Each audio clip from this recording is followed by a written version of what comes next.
കൂട്ടുകാരെ എല്ലാവരും സുഖമായിരിക്കുന്നു. നമുക്കിന്ന് അച്ചാറിടാനായിട്ട് മാങ്ങ വാങ്ങിയിട്ടുണ്ട് കേട്ടോ. അപ്പോൾ 3 മാങ്ങ വാങ്ങിയിട്ടുണ്ടായിരുന്നേ. അപ്പോൾ നമുക്ക് മാങ്ങ നല്ലതുപോലെ ഒന്ന് കഴുകിയെടുക്കാം.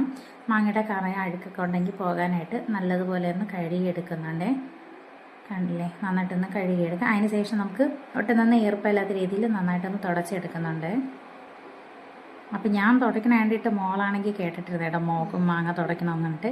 അപ്പം ഞാൻ പറഞ്ഞു മുളകിങ്ങനെ നല്ല ഒട്ടും ഈർപ്പമില്ലാത്ത രീതിക്ക് നന്നായിട്ട് തന്നെ തുടച്ചെടുക്കണമെന്ന്, അല്ലെങ്കിൽ അച്ചാറിടുമ്പോൾ കേടായി പോകുമെന്ന് പറഞ്ഞു. അപ്പം നന്നായിട്ട് തന്നെ മോള് തുടച്ച് തന്നിട്ടുണ്ടായിരുന്നു. അതിനുശേഷം നമുക്ക് മാങ്ങ ഒന്ന് കട്ട് ചെയ്തെടുക്കാം.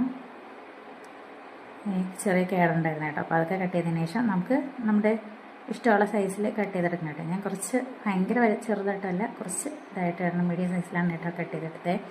അപ്പോൾ ഈ മാങ്ങ അധികം പുളിപ്പൊന്നുമില്ല കേട്ടോ. അപ്പം നല്ല ടേസ്റ്റായിരുന്നു മാങ്ങ അച്ചാറിട്ടപ്പോൾ. 2 ദിവസം കൊണ്ട് തന്നെ തീർന്നു കേട്ടോ മാങ്ങ അച്ചാറൊക്കെ. നല്ല ഒട്ടും പുളിപ്പില്ല കേട്ടോ. അപ്പം എൻ്റെ മോളും അവൾക്ക് ഉടനെ വേണം. എൻ്റെ മോനും മോക്കുമായിട്ട് കൊടുത്തിട്ടുണ്ട് കേട്ടോ. അപ്പോൾ ഈ വീഡിയോ ഇഷ്ടപ്പെട്ടാൽ അത് ഷെയർ ചെയ്യ്, ലൈക്ക് ചെയ്യ്, സബ്സ്ക്രൈബ് ചെയ്യ് കൂട്ടുകാരെ.